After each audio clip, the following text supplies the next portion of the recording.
is years and years of work, preparation. I never thought about making it, and I never thought about not making it. Lando Norris wins for the first time in Formula One.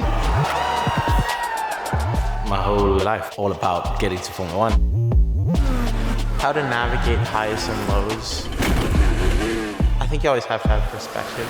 Red flag, I'm in the middle of the track. It's always important, how you bounce back and how you digest them. Those tough moments, I think about the good moments. That's pole position. I want to hear you say it. I call that simply lovely. My all-time high is probably between winning in Brazil. George Russell, you are a Formula One race winner. Come on, team!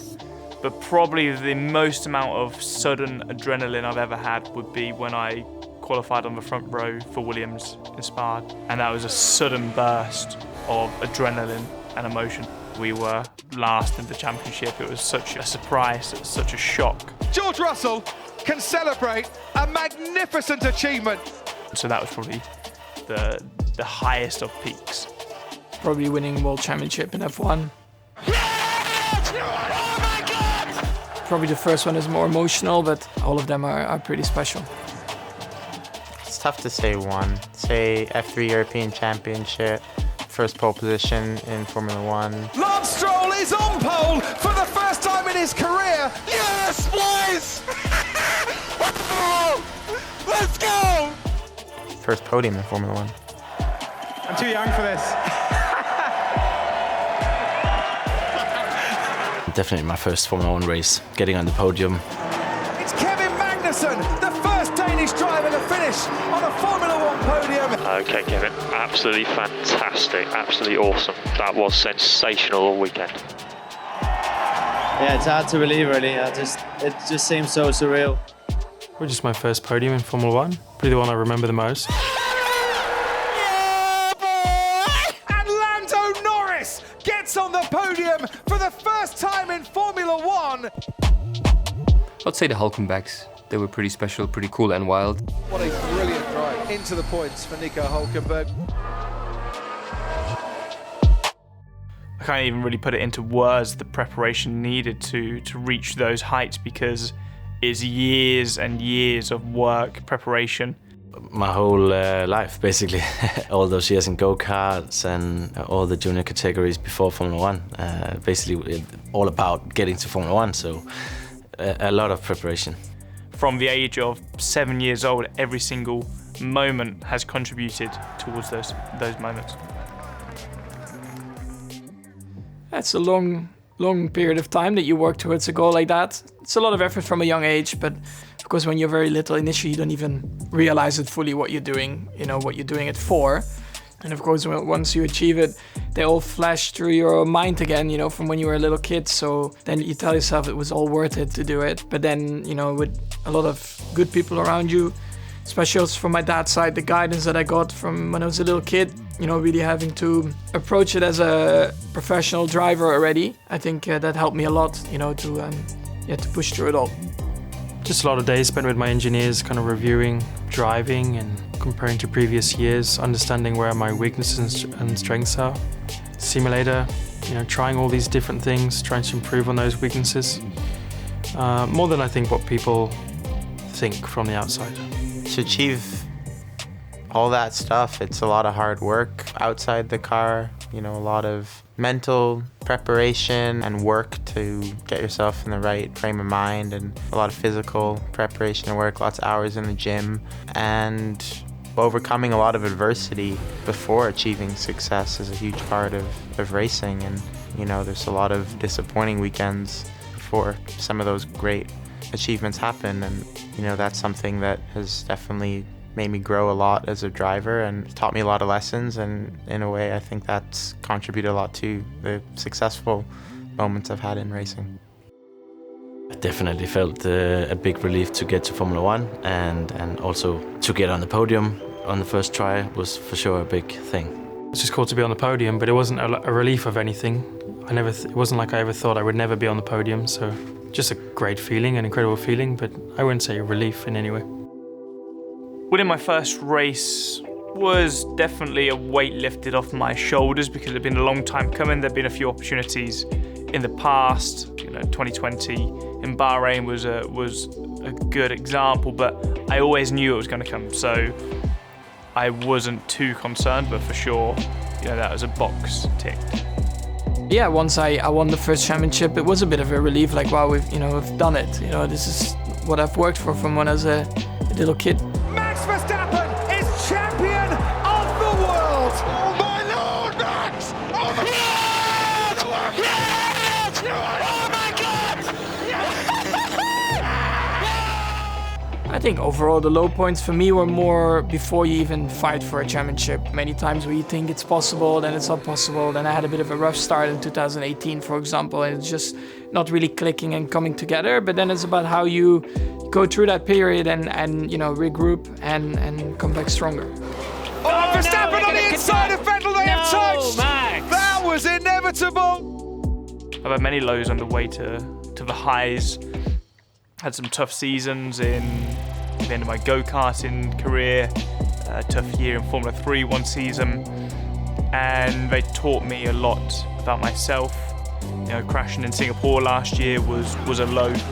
Russell's off! George Russell into the wall and out of the race!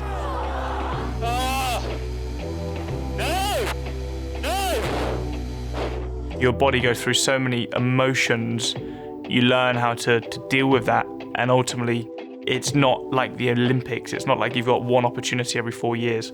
We have 24 opportunities a year, and you need to be the best across those 24 races. So if you have a low, it's going to happen. You need to bounce back. Many tough weekends, tough Sundays especially. There is the Renault of Nico Hulkenberg, and he's ending his home Grand Prix in the barriers. It's always important, how you bounce back and how you digest them. The times that I lost my seat in my place in Formula 1, I've tried that twice. Those have been pretty low, and then followed by a big high of getting back. How did you pull yourself out of that situation? By believing in myself and not really having to worry too much about the possible outcomes of things. For me, it was more like, I know what I can do. I just need to regroup, stay calm. It will come to you. You analyze them, you learn from them if it was your mistakes. If not, you analyze and work through with your team. The world and the season moves on, so you have to bring your game again to the next one. I think mainly circumstances, put me out of it. The 2 times that I was out of Formula 1 were very different. The first time I was very low. I was very disappointed, very depressed about the situation. And the second time was very different. I had, accepted that was the case, and I had a really good time out of Formula 1, and it was just different. But then when the chance came to come back, that was also a big high. Kevin Magnussen, welcome back to Formula 1. He's 5th. Kevin, that was some Viking comeback. I always speak with a psychologist regularly throughout a year, regardless if I'm on the back of a high or a low. I think it's so important to speak, release those emotions, and speaking with a professional is always the best way to go about that business. Yeah, definitely. It's been a few days in F1, and I think I've asked a few people, for their advice or help in difficult situations and times. I have great people around me, friends and people in racing that have supported me really well over the years. I really think, getting through those tough moments, it's about learning from them and then kind of drawing a line, putting that behind you and focusing on the next race. And that's, sometimes easier said than done. There was never a point where I stopped believing, but there were definitely points when I recognized achieving my dream of reaching Formula 1 is definitely going to be harder than I first expected. To be honest, I never really thought about these things. I never thought about making it, and I never thought about not making it. I was just trying to enjoy the ride and not having to worry too much about things. Never that I thought I wouldn't continue, because I always enjoyed it, but plenty of times I thought I would never make it. You just have to keep on pursuing, keep on trying. And if you work hard enough and if you keep on performing, those opportunities will come. There were points where I felt really low and I didn't think I was good enough. I didn't think I wanted to keep racing and those kind of thoughts. But you know, in those tough moments, I think about the good moments. That's what, you know, gets me out of bed the next day. Those opportunities never come looking for you. You've got to go out there looking for them. And I think with my own experience and my own journey, emailing Toto, getting a meeting with him, you know, that came from me, who made that first step. And ultimately, you know, the Formula One team bosses or whoever it may be at the very top, there's so much they're dealing with. They're not actively looking on a day-to-day basis for a driver, you know, 10 years, 15 years in advance. So you need to go out there, you need to win, but as well, if you back that up, reaching out, trying to make it happen for yourself, you've definitely got more chance. How to navigate highs and lows. I think you always have to have perspective. Sometimes the lows, you know, feel really low. But I think, you know, putting that behind you and learning from that and moving forward is a skill and a strength that I think is essential in life. You know, to always believe in yourself and always stay positive. You know, life is not all about Formula One. There's more to it. These are emotions that you're always going to experience throughout life, whether it's on the racetrack, whether it's in your personal life. And the lows are what makes you stronger, makes you more resilient. I mean, everyone thinks of it differently, honestly. I've always got frustrated and beat myself up when I don't do a good enough job, especially if it's my fault. It only makes me think about it a lot and then try and come up with a solution. You know, everyone has their own personality and everyone just approaches it in their own way. Work through the difficult moments and somehow also sometimes, you know, to get out of difficult moments and make it something good again. Don't be scared of the lows. The lows are always going to come. Embrace it. And he goes past his teammate. Okay, George, we're going to need to box. We have a mixed tyre set on the car. And that's just wrecked his race. I'm absolutely gutted, but we'll get this opportunity again. I hope we get this opportunity again. Even though it's so difficult in the moment, you'll always move on from there. You'll always get over it. It may take a day, it may take a year, but those moments will always make you stronger in the future, and I think many times you'll be grateful for them. And for just the second time in Formula One, the British driver will see the flag first, and George Russell wins an amazing Austrian Grand Prix.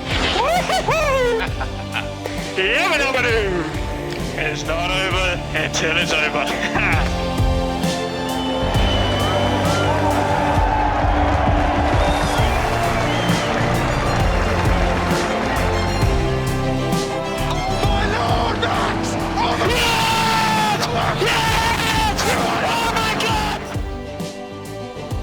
Bang, job, lads. Well done. Yes! Longest ever podium finisher, Lando Stroll. I'm just lost for words right now.